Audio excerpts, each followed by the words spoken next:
कृष्ण कन्हैया की जय। मोहन मुकुटवंशी वालय की जय। राधा रानी और सरकार की जय। वृंदावन बिहारी की जय।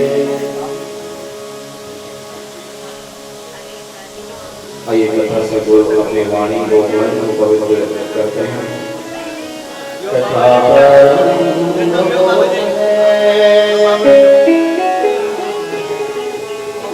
सुनो वीर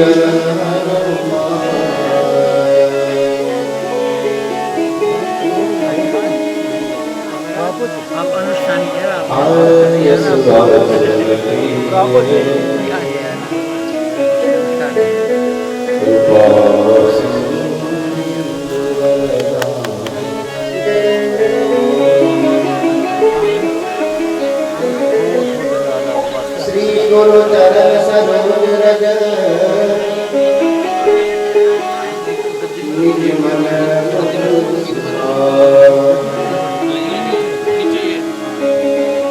वरनो रघुवर विमल जसु जो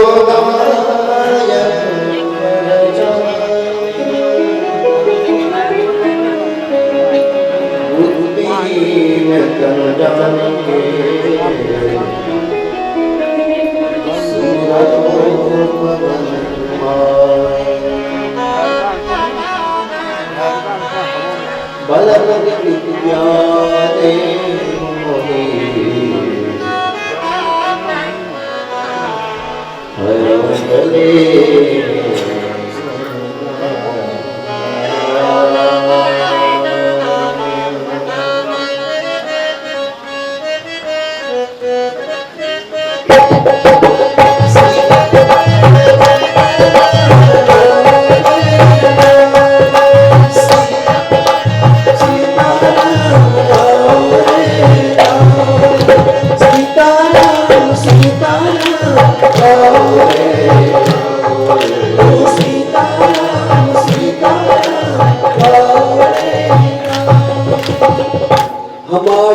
राम जी सो, हमारे राम जी सो, राम राम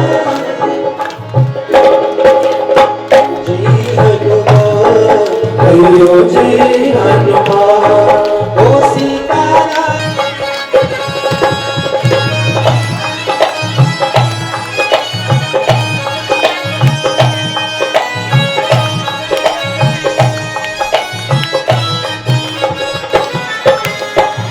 गज गुरत जामिराजे, काने मूल जनेऊ साजे। शंकर सुवन केसरी नंदन, तेज प्रताप महाजगवंदन। विद्यावान गुणी अति चातुर, राम काज करिबे को आतुर। प्रभु चरित सुनिबे को रसिया, राम लगन सीता मन बसिया। सूक्ष्म रूप धरि सियहि दिखावा, विकट रूप धरि लंक जरावा। भीम रूप धरि असुर संहारे, रामचंद्र के काज सवारे। लाई सजीवन लखन जियाए, श्री रघुवीर हर्ष उर लाए। रघुपति कीन्ही बहुत बड़ाई, तुम मम प्रिय भरत सम भाई।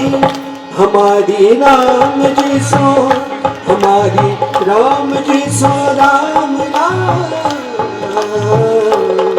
कहियो जी हनुमान, कहियो जी हनुमान। सीताराम सीताराम गाओ रे सीताराम सीताराम गाओ रे।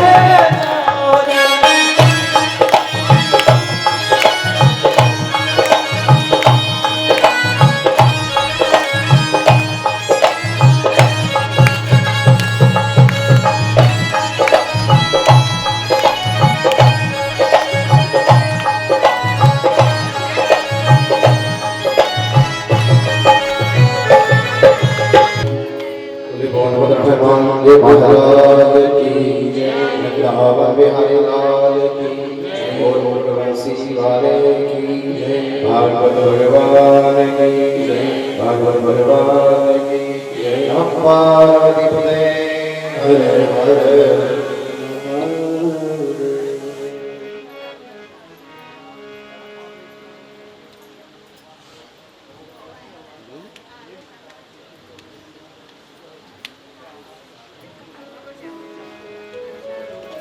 परम मंगल में परात्पर अखिलेश्वर अखंड ब्रह्मांड नायक भक्तवांछा कल्पतरु कृपा सिंधु दीनबंधु दीनानाथ पतित पावन प्रियतम परमेश्वर नंदनंदन यशोदानंदन भगवान श्याम सुंदर बद्री विशाल गोपीनाथ अहेतु की अत्यंत अनुग्रह अनुकंपा कृपा का यह प्रत्यक्ष कृपा प्रमाण कृपा प्रसाद कि आज आप और हम सभी वैदिक विद्वान ब्राह्मण महापुरुषों की पवित्र सन्निधि में आदरणीय भक्तिमती मातृशक्ति युवागण एवं सभी भक्तजन भगवत चर्चा के तृतीय दिवस में अपने जीवन के उस अलग लाभ को प्राप्त करने के लिए कलिमलहारिणी जगत शोक विनाशिनी श्रीमद् भागवत की मंगलमयी कथा सुधारस धारा को पीने जा रहे हैं।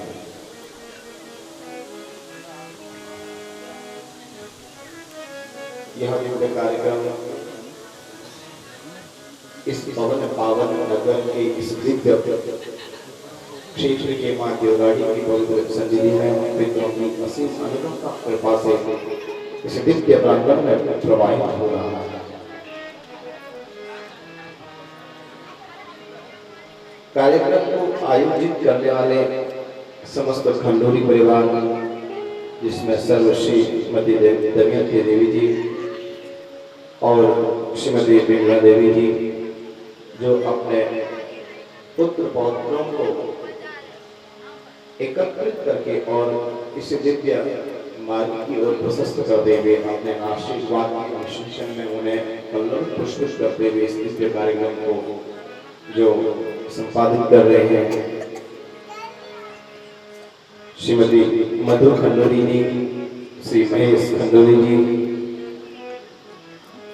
और अक्षत खंडोरी, रजत खंडोरी, श्रीमती कुसुम खंडोरी जी, श्री संजय खंडोरी जी, वेदांत श्री संजय खंडोरी, श्रीमती ममता खंडोरी जी, श्री योगेंद्र प्रसाद खंडोरी जी, अखिलेश खंडोरी, अनिका खंडोरी, श्री विजय खंडोरी जी, श्रीमती ज्योति खंडोरी जी, श्री मनीष खंडोरी जी, दक्ष और वेदांत, श्रीमती स्वाति खंडोरी जी, श्री अजय खंडोरी जी, श्रीमती ममता खंडोरी जी, श्री राहुल खंडोरी जी, शिवांश अयांश खंडोरी, समस्त खंडोरी परिवार के द्वारा आयोजित यह दिव्य कार्यक्रम अपने बंधु बांधवों के सहित, समस्त ग्रामीण जनों के सहित, आपकी भगिनियां बहनें श्रीमती संगीता पांडे जी, श्री विनोद पांडे जी, श्रीमती कुसुम सखी जी, श्री दिनेश सखी जी, रचना जोशी जी, अनिल जोशी जी, अर्चना सखी, राकेश सखी जी, श्रीमती शीला थम्ब्याल जी, विजय थम्ब्याल जी, गीता डमरी जी, हरीश डिमरी जी, श्रीमती वंदना जोशी जी, श्री नीलकंठ जोशी जी, श्रीमती रीना डिमरी जी, श्री संदीप डिमरी जी, श्रीमती रुचि उनियाल, श्री ब्रजमोहन उनियाल जी और श्री ओम प्रकाश बरमोला जी और श्री हमारे चाचा जी आदरणीय श्री लोकांगा सती जी, यद्यपि आज वे तपोवन की ओर कथा में गए हैं, वे भक्ति मार्ग में बहुत प्रशस्त हैं और निरंतरता के साथ अपने कार्य में लगे रहते हैं। केवल भक्ति मार्ग में ही बड़ा आनंदित उन्हें प्रसन्नता और आह्लादता को देता है। वे अपने कार्य में एकाग्रचित्त होकर एकांत जगह पर बैठ जाते हैं। ऐसे बंधु बांधवों के साथ में खंडोरी परिवार ने यह दिव्य कार्यक्रम यहाँ आयोजित किया। उन पितरों की वैकुंठ धाम मोक्ष की कामना से और हम सबके कल्याणार्थ, भैया हम सबके कल्याणार्थ यह दिव्य कार्यक्रम खंडोरी परिवार के द्वारा यहाँ पर आयोजित हुआ। यद्यपि हम कल श्रवण कर रहे थे कि गुरुदेव सुखदेव का आगमन हुआ है राजा परीक्षित की सभा में,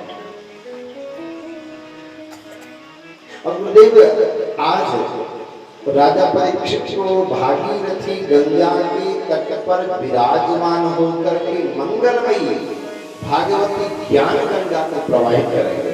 देखो साहित्य में कई प्रकार की नदियों का वर्णन हुआ, यहाँ पर भी दोनों नदियां एक साथ प्रवाहित हो रही है। गुरुदेव सुखदेव के पीछे भागीरथी गंगा प्रवाहित हो रही है और गुरुदेव सुखदेव के मुखारविंद से कलकल कल्लोल प्रवाहित होती हुई भागवती ज्ञान गंगा प्रवाहित हो रही है। दोनों का जोड़ा है। साहित्य में दो प्रकार की नदियों का वर्णन हुआ, एक है दूरक कूलक प्लावनी धारा और एक है आत्मा कूलक प्लावनी धारा। एक है हमारा जो दूरक कूलक प्लावनी धारा है, ये बड़ी दूर से बहती है। गंगा, जमुना, कावेरी, कृष्णा, अलकनंदा, मंदाकिनी, बहुत सारी पुण्य सलिलाएं हैं, ये बहुत दूर से बहती है और इनमें नहाने की जो परंपरा है वो वास्तव में बड़ी भिन्न है। अभी आप हरिद्वार में चले जाओ, तुम्हारे बड़ी बड़ी जंजीरें लगी हुई हैं, श्राइन बोर्ड लगे हुए हैं। भैया ज्यादा आगे अंदर प्रवेश मत करना, बह जाओगे, मर जाओगे, डूब जाओगे, इसलिए ज्यादा अंदर प्रवेश मत करना। दोनों में नहाने की मर्यादा बड़ी भिन्न है। वहां साइन बोर्ड लगे हुए, भैया ज्यादा अंदर प्रवेश मत करना, बह जाओगे, मर जाओगे।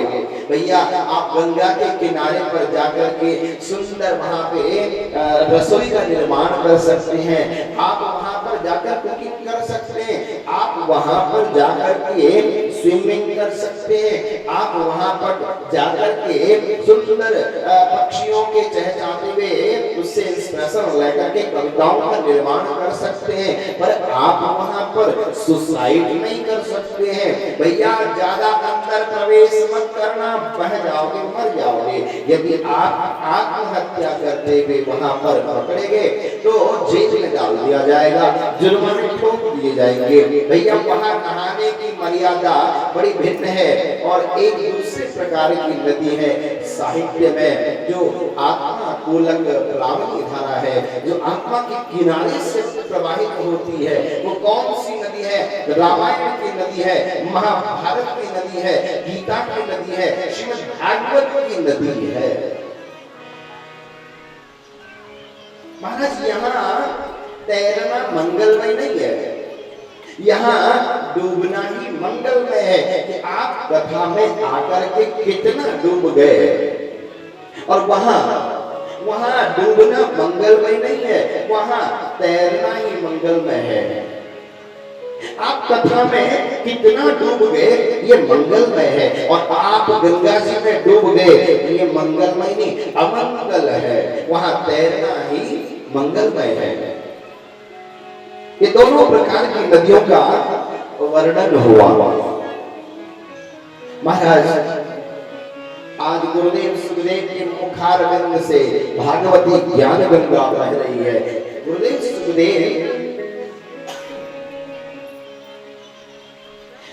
सुखदेव ने सबसे पहली बात कही, हे राजन, निधनम पश्यन् न पश्यति,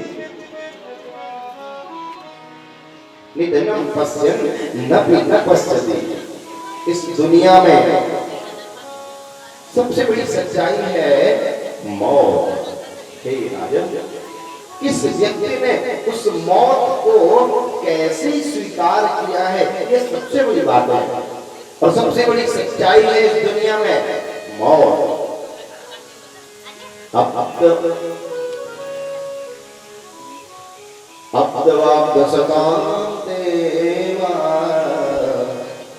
मृत्युर्वे प्राणिनां ध्रुवा।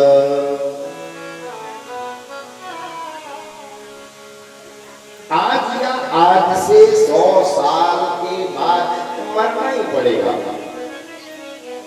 घर हो कि न हो ये नहीं कह सकते हैं, गाड़ी हो कि न हो ये नहीं कह सकते हैं, गाड़ी हो कि न हो पता नहीं, पर ये नहीं कह सकते भैया मरेंगे कि नहीं, मरना ही पड़ेगा। बोलो राधे राधे,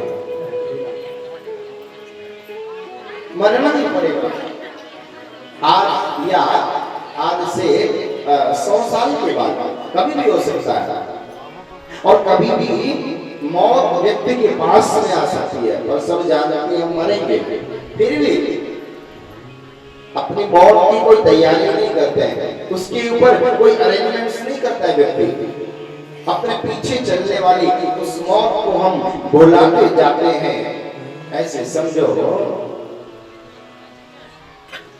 बेको दावत तम चधावत भगवती सर्पम सिखी धावती व्याघ्रो धावत के किनम विदिवस व्याघ्रोपितम धावती स्वासाहार विहार साधनमिदो सर्वे जना व्याकुला काल तिष्ठति तिष्ठति केना विना ज्ञायते।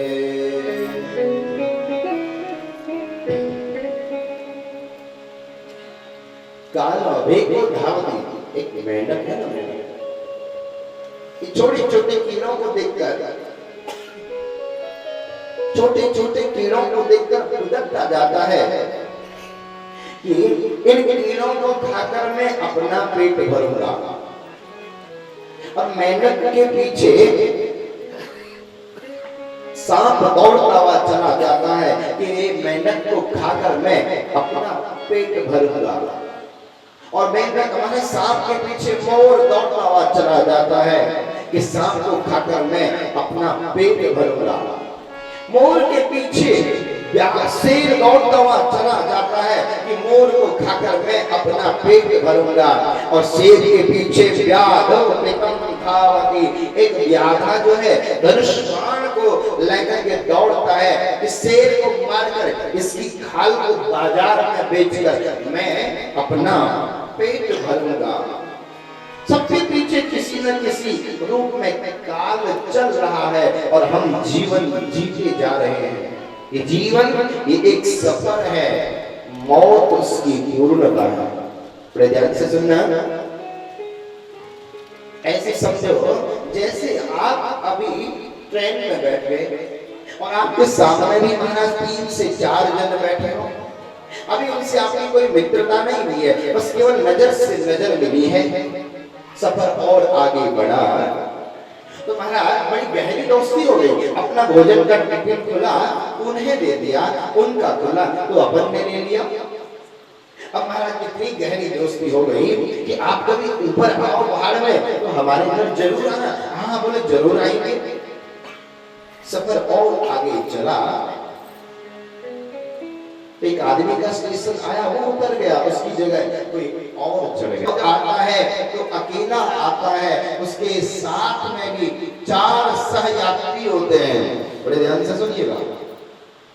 उसके साथ में भी 4 सहयात्री होते हैं, दादा, दादी, माता और पिता। जिंदगी का सफर आगे बढ़ा, जिंदगी का सफर आगे बढ़ा। पिता का स्टेशन, दादा का स्टेशन आया तो वे उतर गए। उनकी जगह महाराज पुत्र रूपी नया सहयात्री, पौत्र रूपी नया सहयात्री जीवन की यात्रा में आ गया। सफर और आगे बढ़ा। महाराज दादा दादी का स्टेशन आया, दादी उतर गई। उनकी जगह पत्नी रूपी नई सहयात्री जीवन की इस यात्रा में आ गई। सफर और आगे बढ़ा तो महाराज दादाजी का स्टेशन आया, वे उतर गए। उनकी जगह पौत्र रूपी है, पुत्र बधू रूपी नई सहयात्री जीवन की इस यात्रा में आ गया। अब महाराज पिताजी अर्थात तुम्हारा स्टेशन आया, तुम उतर गए। ये जिंदगी एक सफर है, मौत उसकी पूर्णता है। पर हे राजन, किस व्यक्ति ने उस मौत को कैसे स्वीकार किया है, कैसे उसे स्वीकार किया है। कविराज महानुभाव चैतन्य चरितामृत में बड़ी सुंदर सी बात लिखते हैं। योगिना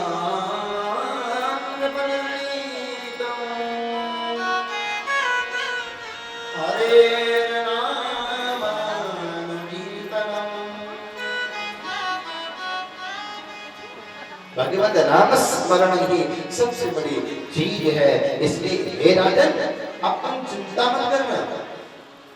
अब आप चिंता मत करना।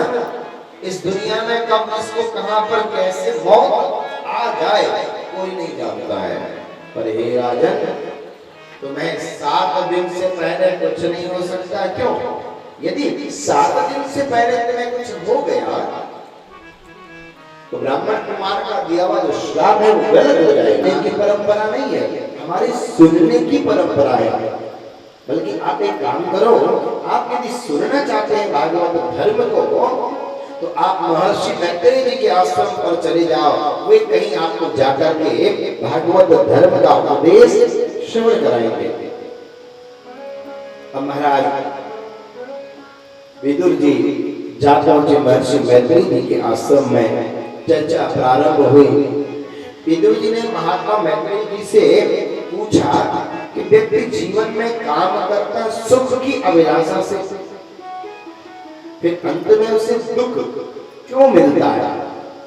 सुखाय कर्माणि करो दिलों के, नैक सुखम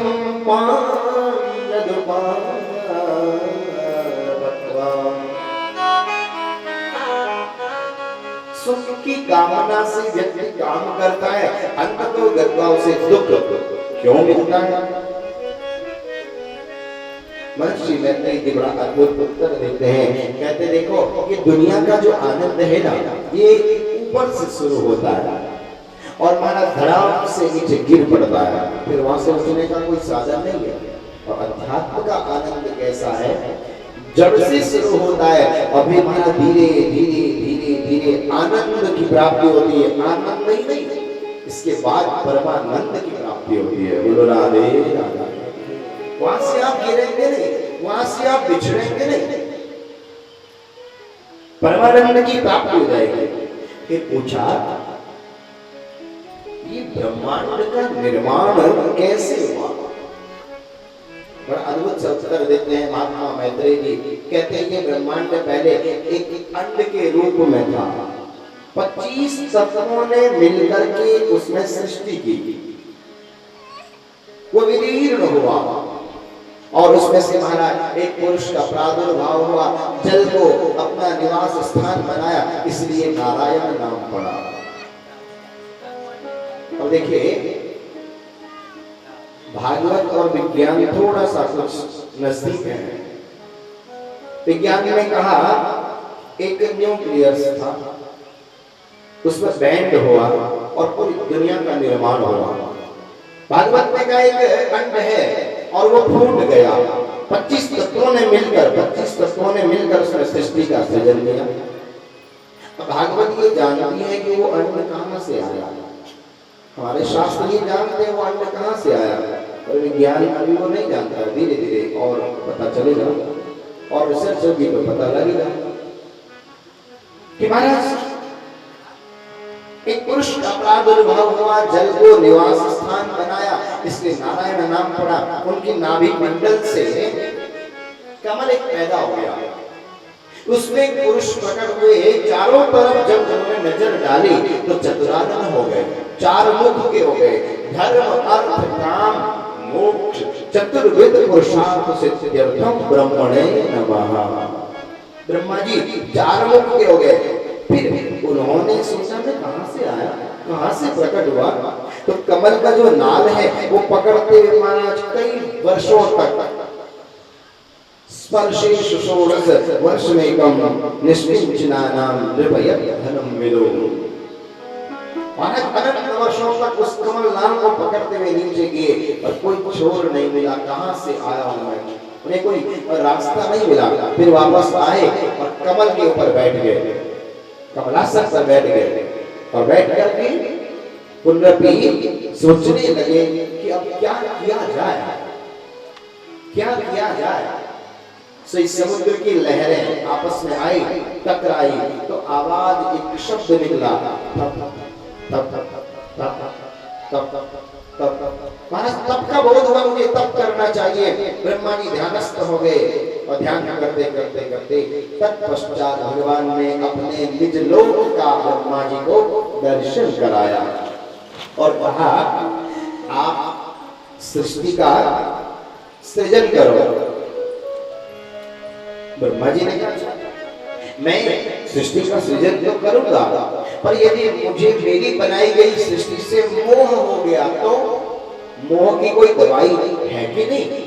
बोले हाँ मोह की दवाई है। बोले मोह की दवाई है भागवत, जो कल आपने सुनी थी, वो 4 श्लोकों वाली भागवत नारायण ने ब्रह्मा जी को यहाँ प्रदान की और कहा तुम इसका स्मरण करते रहना, तुम्हें अपनी बनाई हुई सृष्टि से मोह नहीं होगा। अब महाराज ब्रह्मा जी ने सृजन करना प्रारंभ किया। सबसे पहले उत्पन्न हुए सनक सनंदन सनातन सनत कुमार और प्रकट होते ही ब्रह्मा जी ने कहा भैया सृष्टि का सृजन करो। बोले हरिशरणम हरिशरणम, वे हरिशरण करते हुए वहां से चल पड़े वैकुंठ की ओर। चलो ये कोई बात नहीं। फिर ब्रह्मा जी ने और सृजन करना प्रारंभ किया। घर में ना पड़े, वे भी चल पड़े। दो ने मना कर दी तो माना थोड़ा सा क्रोध तो आ ही जाता है ना, कोई सुन ही नहीं रहा है। वैसे जैसे क्रोध आता है तो क्रोध में ये भ्रकुटी जो है ना ये जरा टेढ़ी हो जाती है। बोलो राधे राधे। भ्रकुटी टेढ़ी हुई और यहाँ से माना तत्क्षण वहां भगवान शिव प्रकट हो गए, बोले शंकर भगवान की। भगवान शंकर प्रकट हो गए और कहा बेटा आप सृष्टि का सृजन करो। बोले हाँ पिताजी जरूर मैं सृष्टि का सृजन करता हूँ। महाराज ब्रह्मा जी प्रसन्न हो गए, चलो एक ने तो हाँ कर दी। अब महाराज भगवान शिव सृष्टि का सृजन कर रहे हैं। भगवान शिव ने सबसे पहले सांप, बिच्छू, काकर, भूत, प्रेत, पिशाच, डाकनी, शाकनी ये सब बना दिए। और एक दिन बहुत समय बीत गया, ब्रह्मा जी ने पूछा हाँ अब बताओ आपने क्या क्या रॉ मटेरियल इकट्ठा किया, क्या क्या सृजन किया, जरा हमें भी बताओ। बोले हाँ चलो आओ मैं बताता हूँ। और जैसे हमारा द्वार खोला, बड़े बड़े भुजंग सांप और महाराज ब्रह्मा जी को काटने के लिए दौड़ पड़े। तुमने ये क्या कर दिया, तुमने तो प्रलयंकारी सृष्टि कर दी, जाओ तुम्हारा कोई काम नहीं है अभी, तुम प्रलय के देवता बन जाओ। देखो अभी सृष्टि का सृजन नहीं हुआ, उससे पहले ही मौत की व्यवस्था हो गई। ये जिंदगी एक सफर है, मौत उसकी पूर्णता है। जिंदगी अभी सफर शुरू नहीं हुआ, मौत की व्यवस्था पहले ही हो गई है। अभी सृष्टि का सृजन प्रारंभ नहीं हुआ, मौत की व्यवस्था पहले ही हो गई है। अब महाराज भगवान शिव रिलैक्स हो गए, आराम मिला हमें भी। ये जब काम करने में मन नहीं होता है ना, काम बिगड़ जाया करता है। अब महाराज कैलाश में जाकर करो सेवानाम हृदये च कृष्णा, कैलाश में जाकर के भगवान शिव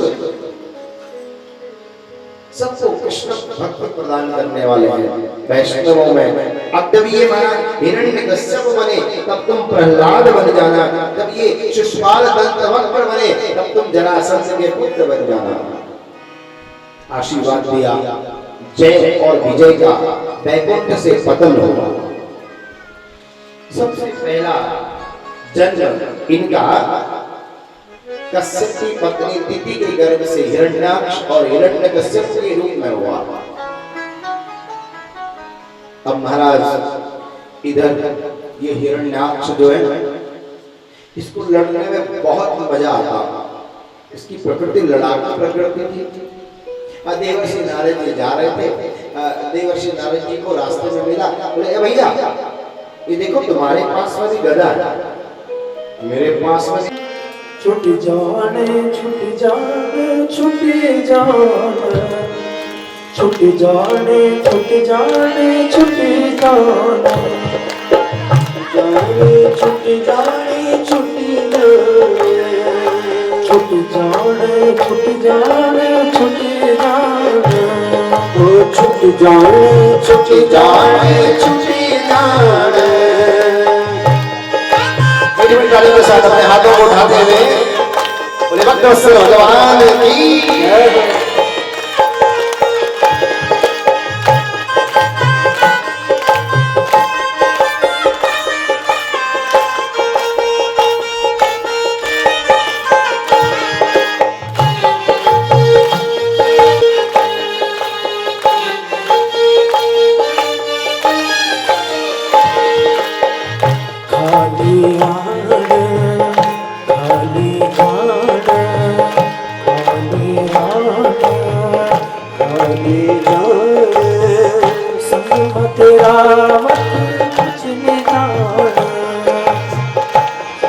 तेरा कुछ नहीं